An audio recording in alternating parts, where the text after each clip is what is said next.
ang paggawa ng leche flan na ito ng pamilya Marcela sa Project 7 sa Quezon City. Original recipe pa rin. Ito po ang aming paggawa ng leche flan. Tuloy po tayo.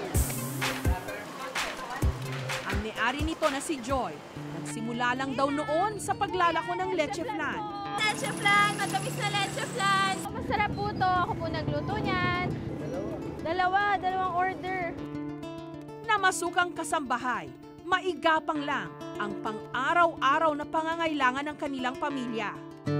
Ang kanilang kapalaran nagsimulang mabago nung umuwi mula sa abroad ang kanyang mister. Kaya lang kasi na-aksidente siya sa barko. Ngayon, yung na-claim niya na pera dun sa barko, yun yung pinang-start up niya ng business na to. Una silang nagbenta ng leche flan sa mga kapitbahay at kaibigan.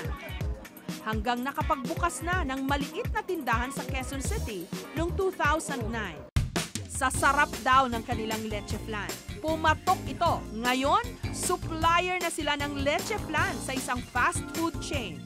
Kada linggo, umaabot sa 20,000 liyanera ng leche flan ang kanilang niluluto. Sa isang araw, mahigit 14,000 na itlog ang aming ginagamit. Dahil sa leche flan, nakapagpundar sila ng sariling tahanan at nakapagpapaaral din ng mga anak. Maraming natutuwa dun sa produkto namin. Kahit hindi nila kami kilala, at least yung produkto namin, maraming nakakatikim.